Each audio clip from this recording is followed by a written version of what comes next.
So this morning I'm going to talk about scaling. That is getting big, but we have to start with scaling what? What is it are we talking about scaling? So I'm going to start talking not about scaling Agile, which I hear a lot of people talking about, but I'm going to talk about just scaling a company. So here we are. We used to be nice and small, and all of a sudden we got successful. And now success happens, and we can no longer have the same kind of communication patterns, the same kind of control over what happens as we did when we were small. So anybody here that's thinking of or in a startup company, this is, if you're successful, what's going to happen. And this is what's happened in the past to the companies that are now big. So what happens when you grow? What happens when there are way more people than there used to be? The thing is that scaling is not easy. It's difficult. It's challenging. But what are the problems that scaling brings? How come? Why is it so hard? I'm going to talk about 4 problems. I think I'll have time, yeah. I'm going to talk about scaling being a cooperation problem, scaling being a complexity problem, a mindset problem, and a focus problem. So I'll probably concentrate mostly on the first couple, and that's the general pattern of what I want to talk about when I talk about getting large.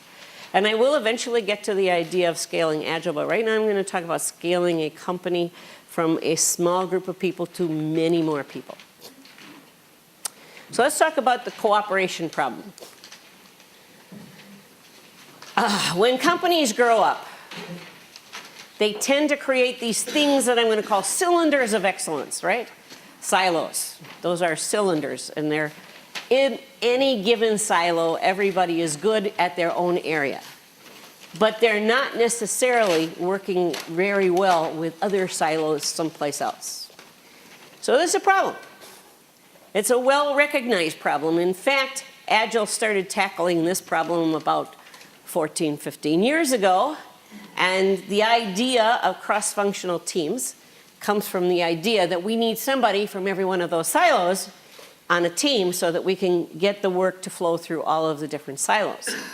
So what we've done in Agile is we've created silos on the side.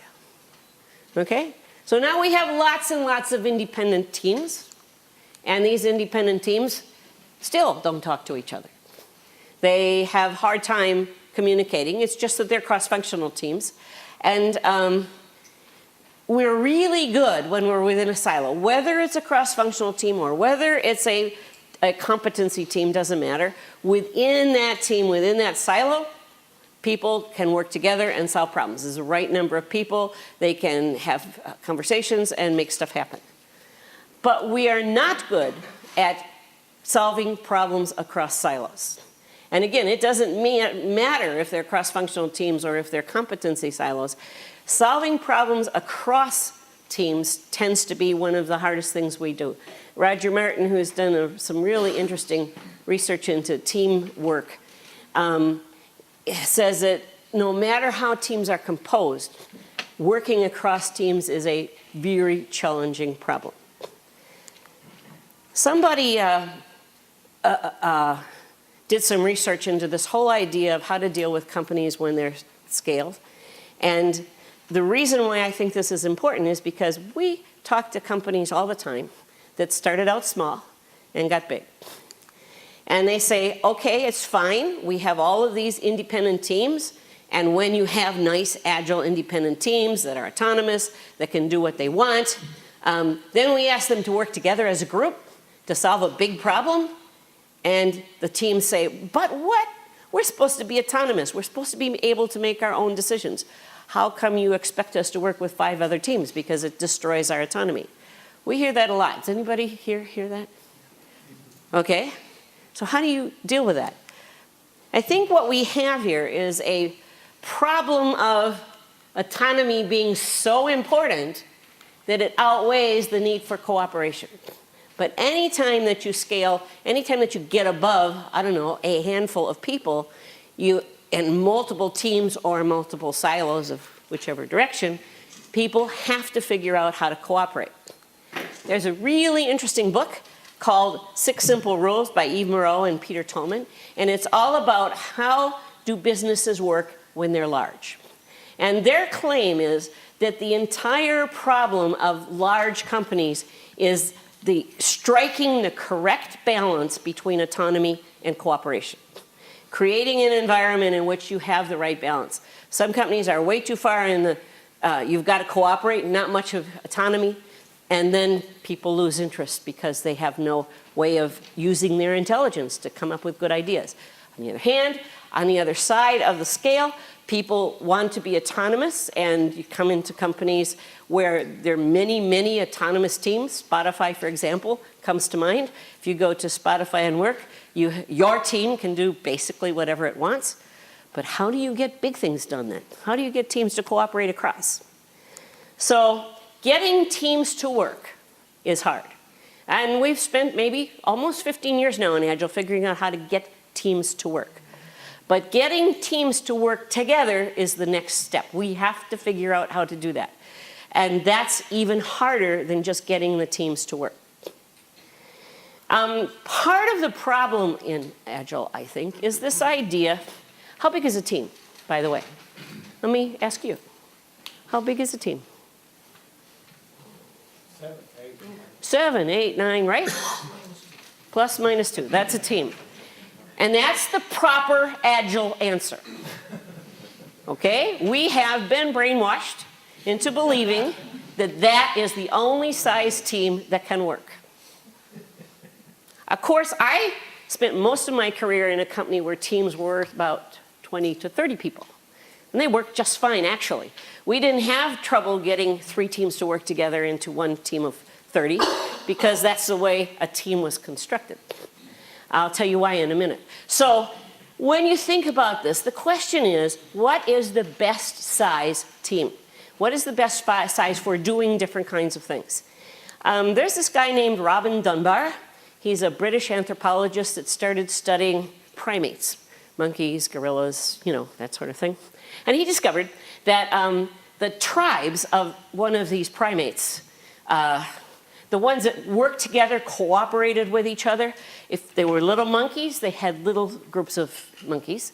And if they were big gorillas, they had bigger tribes. And he thought, that's interesting. I wonder why.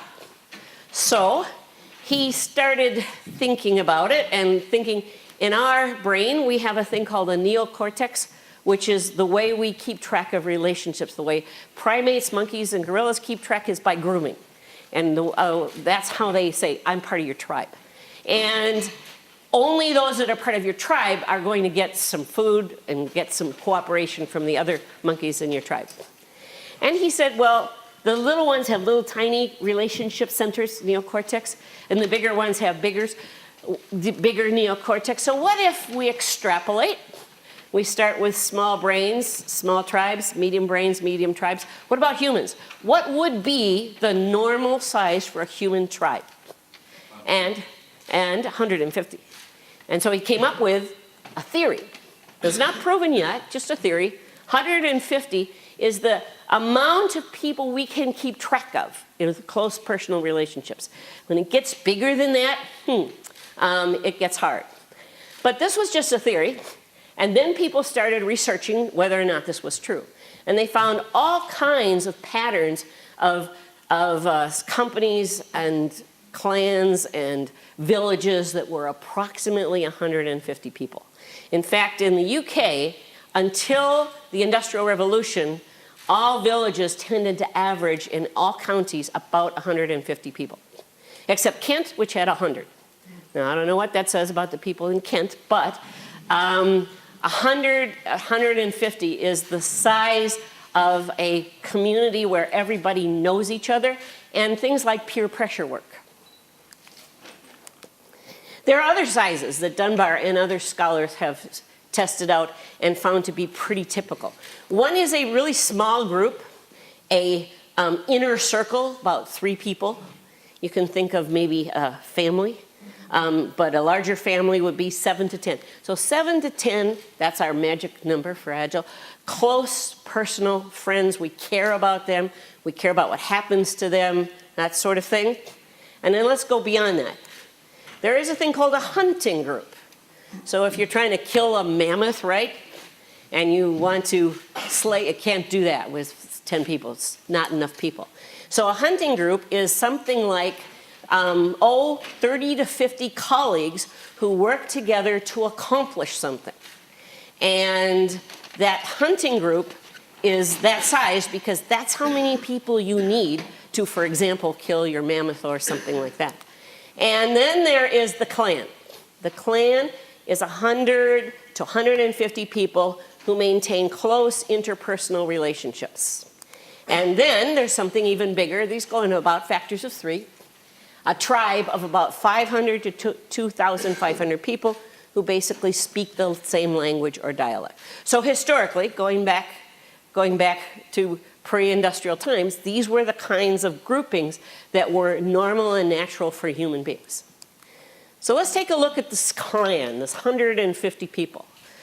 The theory of the Dunbar number, 150, they discovered, as I said, that pre-industrial villages in the UK had approximately that many people. Amish and Hutterite communities always split at about 175 or so because it's too many people to maintain the I don't know, the peer pressure or the environment in which the religion thrives. Military companies, about the same amount. University departments. Gore and Associates is an American company that does Gore-Tex, you've heard of that, and many other similar polymer products. It's an interesting company because they don't really have a management structure, although they do have a leadership structure, but leaders are people who have followers. So if you want to be a leader, you have to have followers. And they do the same. They split a whole business at approximately 200 people. Never any more. In fact, they say, well, here's how we know that it's time to split a business in half is we pave a parking lot with about 150 or 200 spots. And when people start parking on the grass, then it's time to split the company in two. And the reason they do that is because when you have that many people responsible for the revenue that's going to pay all of those people. So it's a complete separate business unit from the perspective of both revenue coming in and payment of salaries. Then at about 150 people, everybody knows each other and knows that if you don't do your job in marketing and he doesn't do his job in manufacturing, then both of your families are going to suffer. So there's a lot of peer pressure in order to cause people to behave right. But when it gets above about 150, it breaks down. It doesn't work anymore. And so 150 is a kind of magic number of people being able to communicate and talk. In my company where I worked, which is 3M, we had independent divisions that actually did independent products. And in corporate headquarters, where we had marketing, development, sales, quality, and at least the headquarters of manufacturing, about 100, 150 people per division. And last I know, when I was there, it had about 45 different divisions. Very much a have different division type, different groupings of about that many people, and they were separate business units. But let's look at this other group, because this to me is an interesting group. It's the hunting group.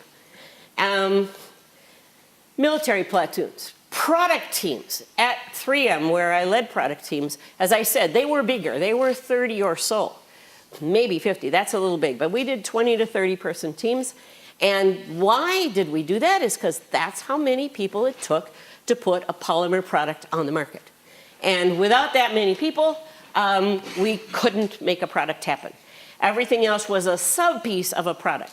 So product teams, especially in a hardware-software world, tend to be more like 20 or 30 than 5 or 7.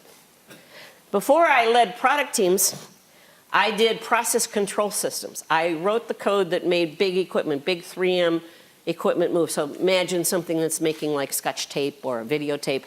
So I was in the group that put the control systems together that ran that equipment. And similarly, to put up a control system, we might have had a team of 5 or 7, but to put up the new plant, we had a team of 20 or 30 engineers, of which we were a sub-team. And nobody cared about the control system. They only cared that the plant made product. And so as a group, we had to work together to make the plant work and be on time. Open source projects tend to have about 30 to 50 active members. Startup companies, 30 to 50 before they get to be feeling big.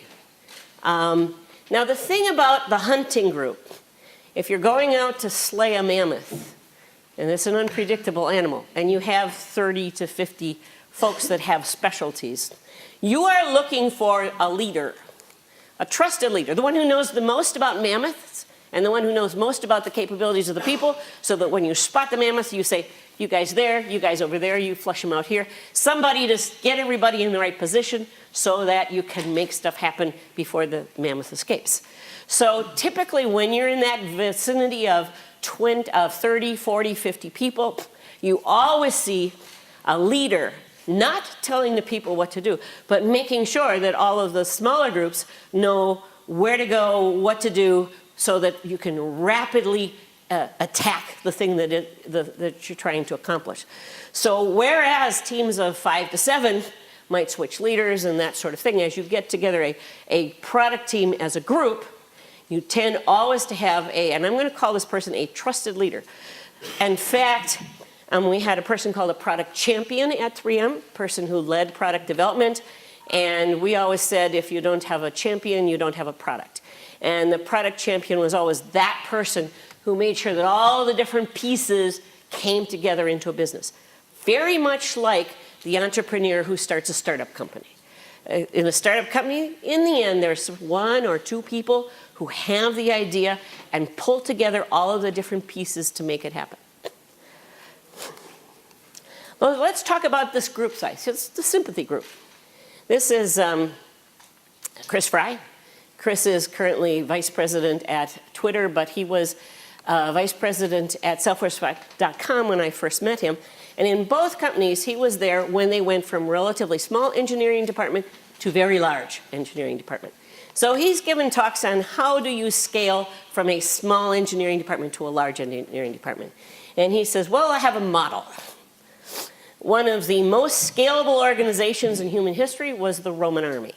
Okay, what you had was 8 guys in a tent. The number that could sleep in a tent, actually a squad was 10. They had a guy with a donkey and somebody that cooked the meals and 8 fighters. They received orders together, they received punishment together. They were treated as a single unit. So he says, as a manager, you want to be creating these high-performing squads of people who have good chemistry and who can get stuff done. And then you figure out how to assign problems to squads. So you start with this underlying unit. And that'll be a familiar unit, the Sympathy Group, because that's sort of the Agile underlying unit. And however, in this environment that he's been, which is pure software, he says, first of all, you build the teams, and then you assign them problems. You keep the teams together. You keep them sitting together. You don't split them up and then reform them. And you go modular. So if you have a team that wants to act independently, you also have to remove dependencies in your code base so that they can act independently. If there's a whole bunch of couplings, then your individual teams are going to have a really hard time. And establish a regular ship cycle so that you can get lots of feedback. Can I pause and say, you guys, why don't you come on over here and sit down? There's lots of seats. I'll give you an opportunity. And then I'll feel more comfortable. Please feel free. It's a good time. What?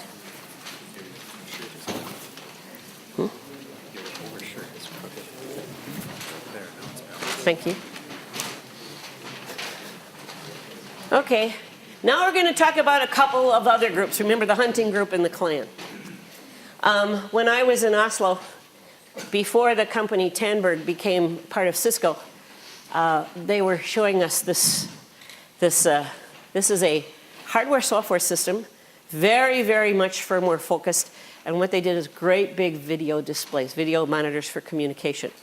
And this particular piece of hardware was put on the product from idea to on the market in 20 months, which is really fast for a hardware-software system. Believe me, if you've never done it, I have. And what they did was they formed their companies around teams about 30 to 70 people. They said, that's the ideal size. Now, why 30 to 70? Why not 7? Because that's how many people it takes to put a product like this on the market. So when you get into products that are complex like this, you really have to think about how do I coordinate across larger teams. And as I said, this is the size team that I'm most used to, and I know it can work very well. It doesn't mean that everybody can do everything. People have specialty areas, but they're cooperating on getting this thing on the market. There are bigger teams. So you've all seen Pixar movies, you know, Toy Story and all of that, or maybe not. They have done blockbuster movie after blockbuster, one right after the other. For a whole decade, everything they did was brilliant. Now, they're still doing really wonderful movies. And this book talks about how they did it, and by the way, it's not easy. So this is Creativity, Inc. by Ed Catmull. And what their teams consist of is about 200 people. And they can't have a smaller team, and that team is dedicated and works together for approximately 2.5 to 3 years. And yes, it's dedicated, and yes, it's that size. And half of the people are techies, and half of the people are creative guys. And he says it's hard enough to get the techie guys to work together and the creatives to work together, but getting them to work with each other, that's the real trick. And they did lots of stuff, like equal pay across the different disciplines and things like that. But their whole strategy of brilliant movies is to make sure that everybody in this very large team, this is just beyond Dunbar's number, work really hard to help everybody in their group do their best work. And that means criticize when things aren't working. It doesn't mean always be pleasant. It means making sure that everybody knows what a really good movie is, and they make the changes necessary to make sure that it's brilliant. So the idea on team size is when you have to get bigger than 7 plus or minus 2 people, you still want to have one team. You may have multiple sub-teams doing different pieces, but there can only be one team goal. And nobody succeeds unless the entire movie or the entire product succeeds. And everybody is aiming towards the team goal and helping the other teams to make that work. If you want to get above the small, agile-sized team, you have to think about how do I create this kind of an environment? Because what we're looking for is shared responsibility. So who's responsible for delivering value in your world? So we hear lots of things. Oh, there's the business, yeah, they deliver value. Or there's the product owner, how about that? Or the product manager, maybe. Or the other teams, certainly not my team. You know, it's always somebody else, not me. I just do my part. But in the environment in which everybody succeeds or fails together, it's we work together.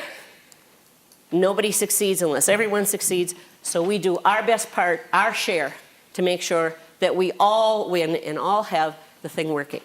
So that's one thing, a shared responsibility for success.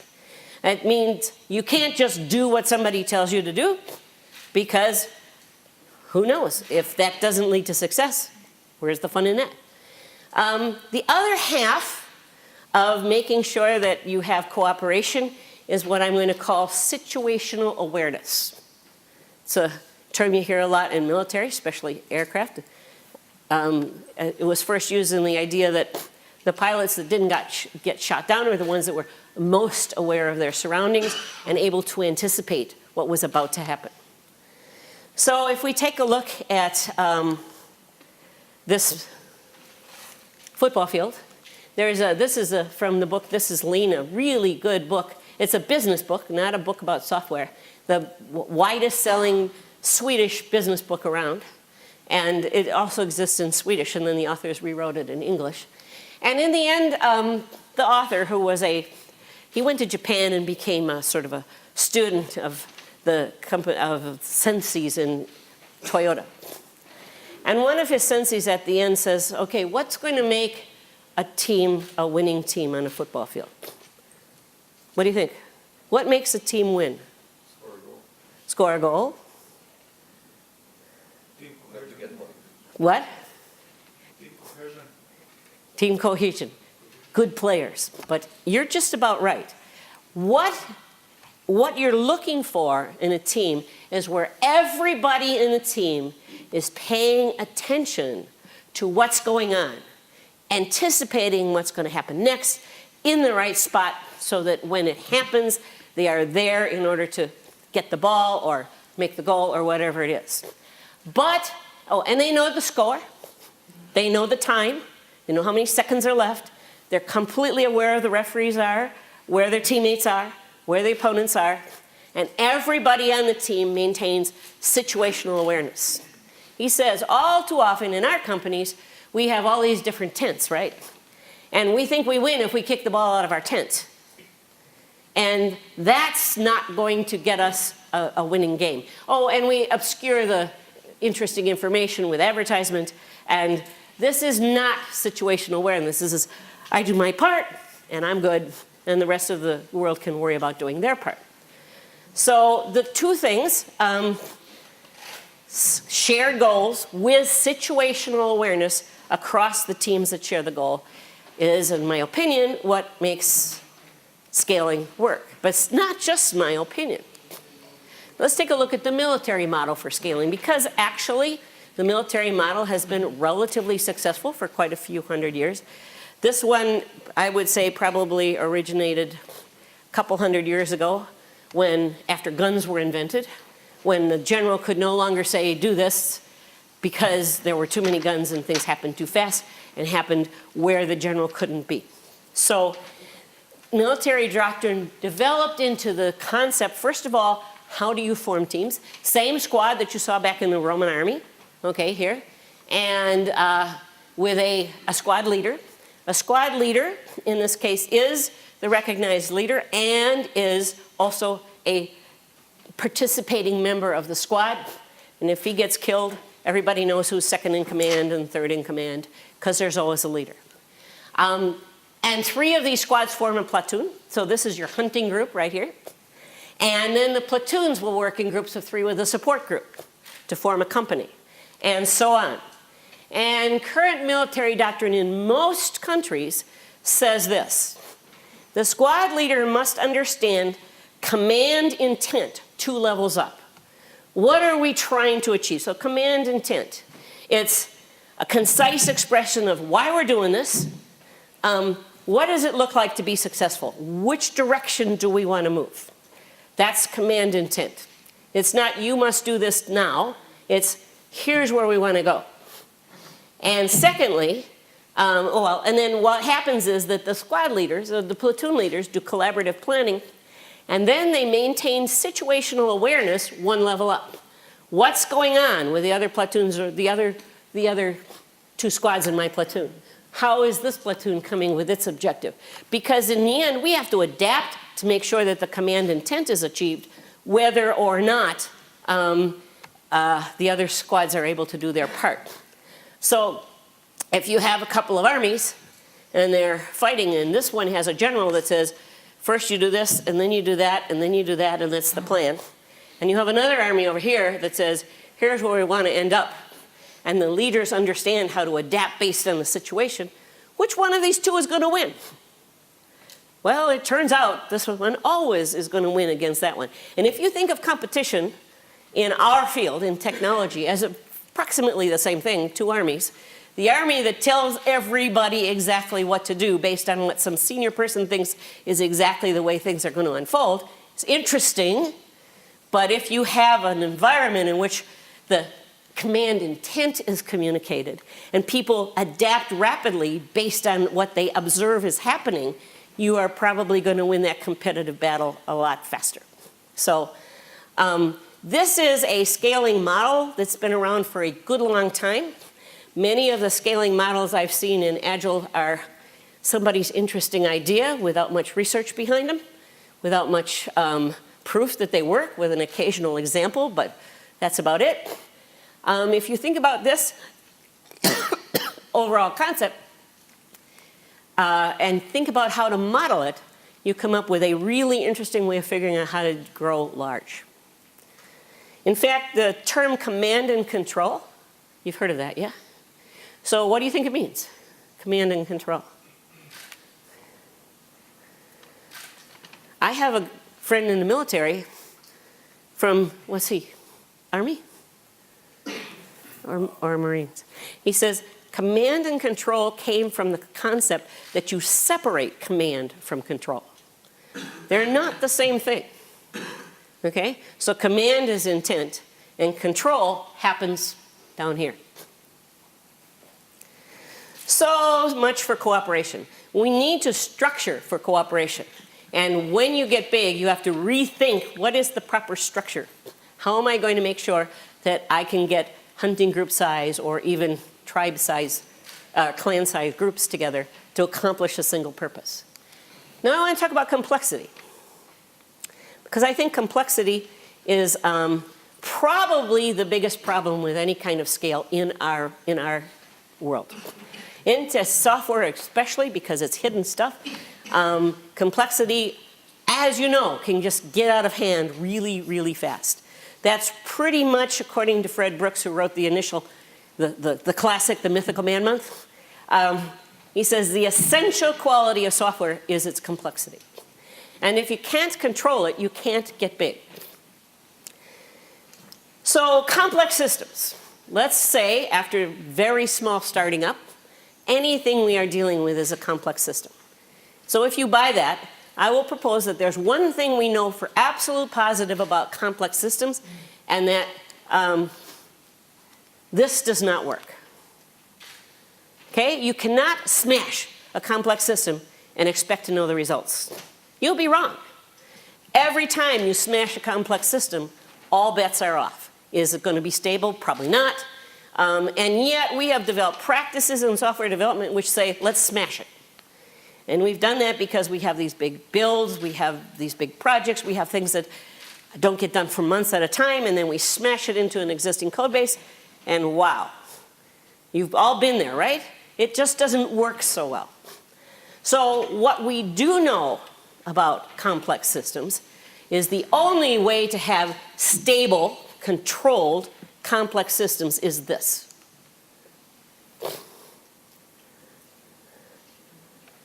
Yes? With complex systems, you poke it, and you see what happens, and then you poke it again, and you see what happens. And that is the only way to have really, truly stable, complex systems. The more complex it is, the more important this approach is. So we have to figure out, how do we create an environment and a set of engineering practices in which what we're doing is poking the system. And I don't mean, let's have this team integrate into their own code base. I mean, let's go to where it's actually sitting in production and poke it there. Let's get rid of these great, big, massive deployments and figure out how to do much, much, much more frequent deployments, because when you do, if you figure out how to do it right, you will have much, much, much more stable code bases. So today, this is a book published in 2010, but today, in my opinion, this defines good software engineering today. How do you poke code bases? You figure out how to deploy continuously. You do not have great, big, large deployments. And the technology, the knowledge to do this exists. Every time that we see an organization that starts to try to do this, it takes them about a year, maybe 2 years, and they can be there. So what you have is an acceptance test-driven development process. Cross-functional teams must include both QA and ops. Software is always ready to deploy, and deployed as rapidly as you can. You have very tight collaboration between the business and the development teams, constant ongoing collaboration and feedback loops. You have incremental development on the main line, one branch. How about that? One branch. And it's always production ready. You have all kinds of automation, build, testing, database migration, deployment. That's where you get your stability and your quality from.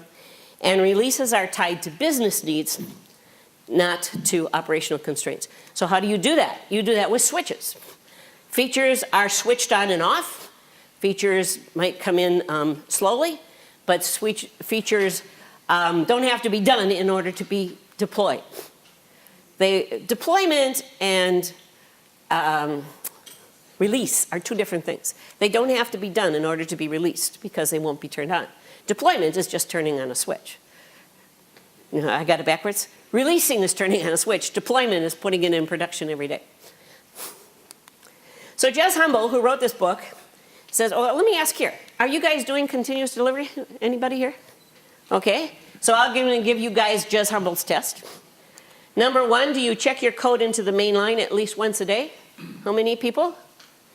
Okay, so that's the first test. Keep your hands up, those of you who had them up. Do you have a suite of tests to validate the changes? Yes, and when the build is broken, is it the top priority above changing features to fix it? Okay, we got 4, 5, 6, 7 hands left. That's continuous delivery. And it can be done, and even people here are doing it. I've seen it done in banking industry. I've seen it done in many different places. Not easy, but absolutely doable when you choose to do this. And when you understand the concept behind it, that you need to poke your code base in order to maintain it and keep it stable, it becomes like the only way to think about how do I do software development. But let's look at really large-scale systems. If you look at some of the really big ones, like Amazon's, that's massive. They deploy code every 11 seconds. There's Netflix. There's Spotify. Okay, Spotify is, I think it's about 2,500 people now, maybe half of them in Stockholm. There's realestate.com in Australia. And these guys are using something called microservices. So what is a microservice? And by the way, if you want to know more, this is a really good book. A microservice is a small service that does one single thing well. And here's the trick. It is independently deployable. All the way to production, a team does it and deploys it straight into production without having to worry about or be able to break anything else. That's way bigger than continuous delivery. But that's how these guys scale. They cannot scale without this concept, they say. So what you have for this independently deployable thing is a small team. And that team includes everybody necessary to make that piece, that service, do the right thing.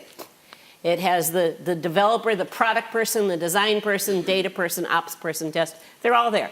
A two-pizza team, Amazon calls it. You can feed the team with 2 pizzas.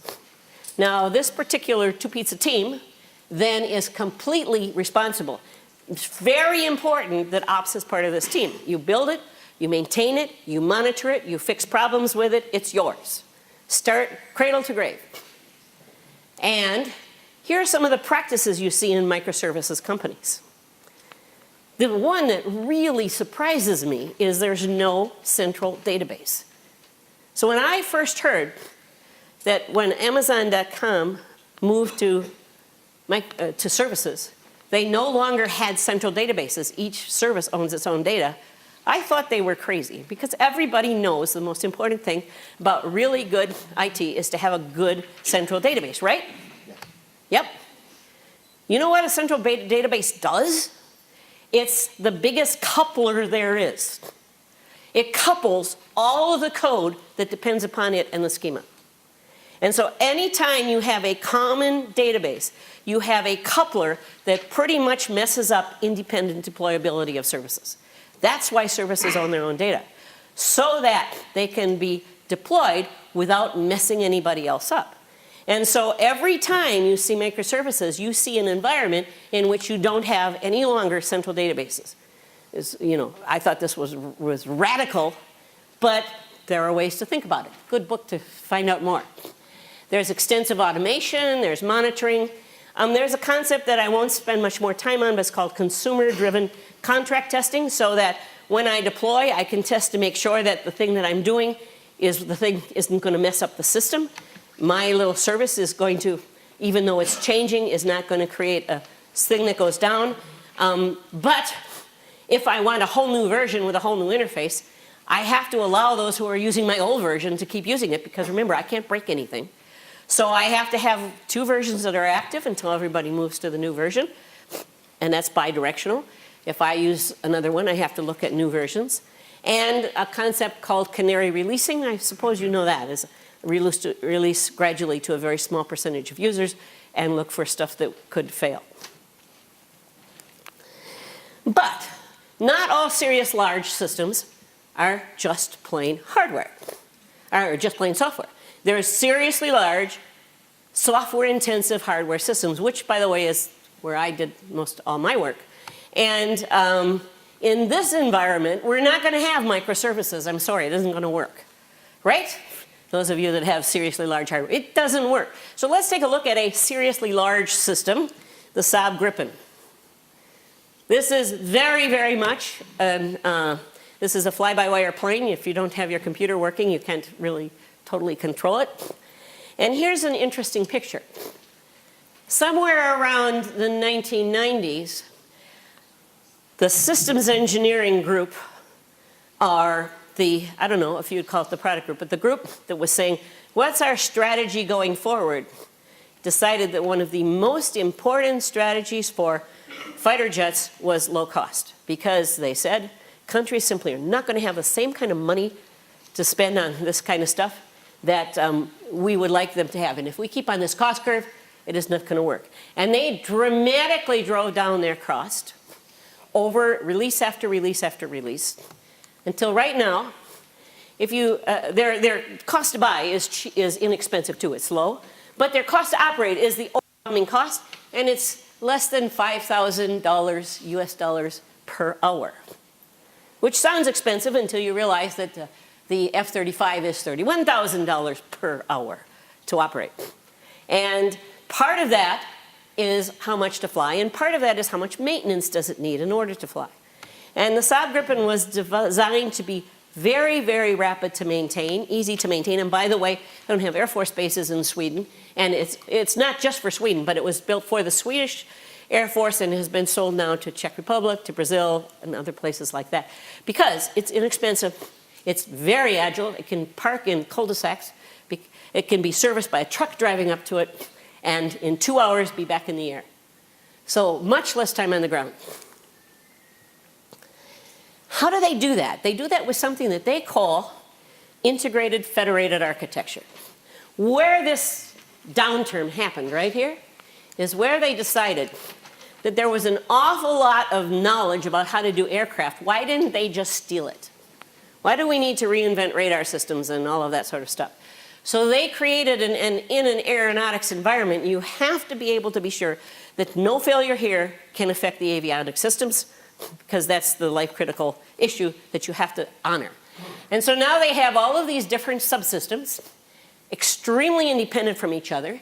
And then they went and they got the escape system from Great Britain and the fuel system from France, and and the engine is from the US, and the guns are from Germany, and oh, there's a little bit of Swedish here, and some of the radar. But basically, this components are plug and play from whoever makes the best of that kind of component, so they don't have to develop that anymore. They don't have to support that anymore. They create the underlying platform which allows these things to come in. They call it a smartphone platform, platform apps. And what is a gun? It's an app.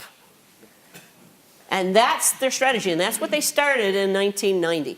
Complete separate subsystems that operate like apps on your phone. That's how they maintain an environment in which you don't have to have that many people, because people can concentrate on their own environment. In fact, what they said is that you can take a tactical system in Brazil.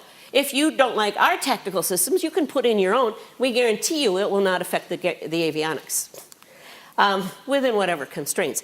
And then they take their base system, like their operating system, and they have had releases approximately every 6-9 months. About as often as you see a brand new iOS operating system, there's the rate at which they do a base operating system release. Really rapid. So they had 98 updates they needed after they did a training exercise here, and they did these small increments, and this enabled the tactical apps to do what they needed to do by having small operating system updates. So they're keeping within the number of people for any given environment that can deal with and understand and maintain situational awareness about it. Because I propose that at any kind of scale, somebody needs to know when I make a change what it's going to do to my code and to all the rest of the code. I need to know that. Somebody needs to know that. And if you just make a blind change without knowing that, well, you will find out fast enough. So if you want to maintain situational awareness, you have to have people at every level aware of what's going to happen if I make this change. Let's go on to mindset.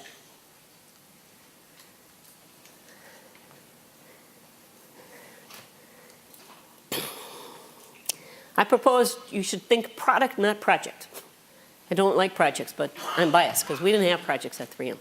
Well, let's talk about, I first heard this word IT mindset from Marty Kagan, who gave a talk at FlowCon in San Francisco about 9 months ago. And he talks about the IT mindset as opposed to the product mindset. And the IT mindset is focus on the business, okay? Let's make the business happen. Our customers are our colleagues, whereas the focus here is on customers when you have the product mindset. You have a project manager who, interestingly enough, doesn't get to decide what the project's doing. That's decided by somebody else and given to the project manager. Whereas here you have an entrepreneurial leader who maintains responsibility for making sure that this product actually does what customers want. You have an order-taking development team. Here, do it. Don't ask questions, just make it happen. Versus a responsible engineering team that understands why they're doing something and is able to have discussions and trade-offs to make sure that the best technology is brought to bear on the product. In an IT mindset, success is cost, schedule, scope. You ever heard of those things? Customers don't care about cost, schedule, scope, by the way. That's an intermediary proxy goal for something else. Success in a product mindset is delighted customers, market share, things like that. When you have tough trade-offs, which you will always have, in IT mindset, it's made during the planning process, right? You plan, make your trade-offs, decide which thing you're going to work on, and then execute the plan. Tough trade-offs in the product mindset are made based on feedback from the market. How does this actually play out in practice? So you almost always have a cost center mentality in an IT mindset. How can we reduce costs? How can we do whatever somebody else wants us to do for less money? But in the product environment, you can spend money to make money. Your mentality is we can reinvest our profits to make our product better and sell more and that sort of thing. Scrum, by the way, was designed for the IT mindset. Not perhaps initially, but all of the ceremonies around Scrum are all about the IT mindset. And if you got to live in an IT mindset, it's maybe not so bad. But it doesn't designed for this. And it's 2015 now, okay? Going on to 2016. Scrum is about 15 years old, or even older. I think it started in the late 90s. Getting to be 20, and today I believe we've got to get over the IT mindset and start understanding that in a competitive environment, even a banking environment, the product mindset's going to win. So let's talk about governance, and I propose we should change our governance. Governance. If you're in IT, you've heard the word, right? You understand about governance. But if you are in a product company, like I was, you don't use that word. Because what governs is whether or not customers buy your product and you get profit and market share. That's governance. So if you think about how do we create the right decision-making environment, look at product management. And I'm not saying product owners, I'm saying product management. Because this is a book by Marty Kagan called Inspired. It's a bunch of his writings collected, a little old now. He's coming out with a new one. But basically, he says that magic happens when engineers, designers, tech-savvy product managers interact directly with customers, and they're in the customer's native habitat. Really understand the problem and tackle it. He says that any product to be good has to be three things. It has to be valuable, okay? And who knows that? That's where the product manager's job is to say, what will customers value? Has to be usable. That's the designer's job. How do I make this usable? Has to be feasible. That's your lead technical person, your architect's job. How do I make sure that this is feasible? And creating an environment where those, say, three people can have good arguments and drive the design into this spot here is where you get the most brilliant products.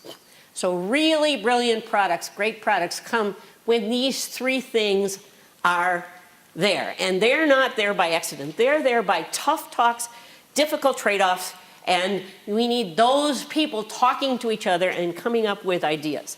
So one thing a product manager is not is somebody who designs solutions. That's not the job of product managers. Product managers is what's valuable, what will customers care about. Does not prioritize tasks, for heaven's sake. How is a product manager supposed to know what are the important technical tasks? Or even, what are the important things to deliver first, second, and third? It's, I want this problem solved.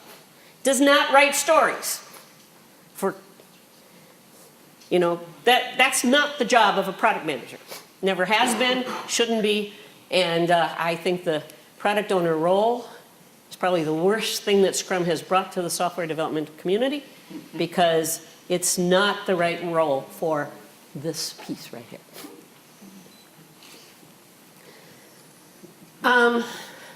Especially when the role is purportedly played by one person. So we need to change delivery teams to problem-solving teams. We've got to stop having these things called delivery teams. And instead, these things where here's somebody, gives a list of orders, measures how they do against the orders, that's a delivery team. Look familiar? So what's the alternative? The alternative is to have a problem-solving team that gets a problem and figures out how to solve it. And this is where we need to go in our world. We need to create teams that do this with the triumvirate leadership concept that I showed you on the slide before.